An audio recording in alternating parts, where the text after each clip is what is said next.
Ce roman est dédié à Susanna, née dans ce pays qu'elle n'a jamais vu. Chapitre 1er. Il est des pays où les autobus ont la vie plus longue que les frontières. La succession de crises qui avait frappé la Yougoslavie avait ôté à cet humble serviteur de la ligne 67 tout espoir de relève.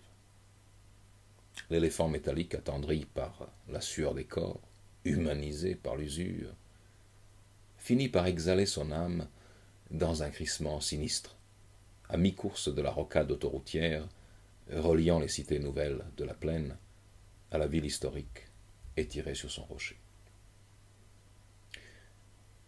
Les passagers, 2 fois plus nombreux que le véhicule n'en pouvait accueillir, en prirent acte sans énervement.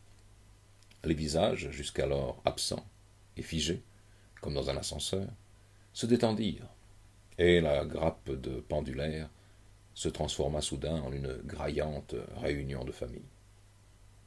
On pesta un peu contre les transports urbains, les Nations Unies, le gouvernement ou le destin. Puis l'on descendit s'adosser aux glissières de l'autoroute et fumer en attendant la dépanneuse. Une femme se détacha du groupe et s'éloigna d'un pas vif en direction de la prochaine bretelle. Pour la plupart de ses concitoyens, 1 kilomètre de marche à pied relevait de la performance sportive et nécessitait sans doute une tenue appropriée.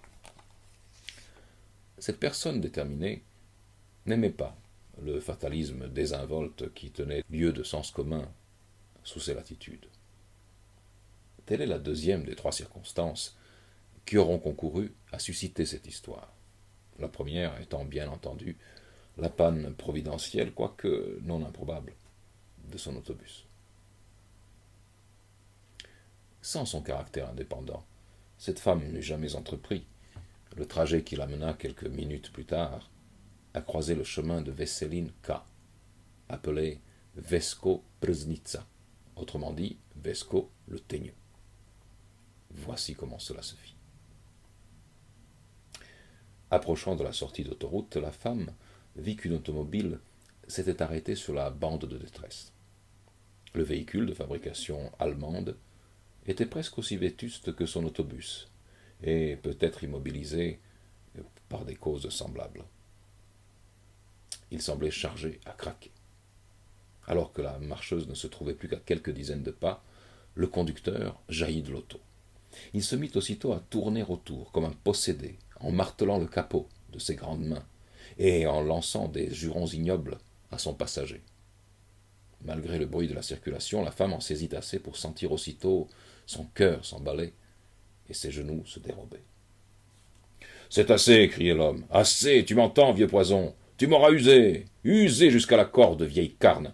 C'est toi qui viendras me tenir le cierge si je te tords pas le cou avant, avec ces mains-ci. Tu m'entends ? Mes propres mains à moi. » Et il ponctuait son incantation de coups de pied dans la portière avant droite du reste déjà cabossée. Puis il ouvrit son coffre encombré de bidons métalliques et en retira une manivelle de cric.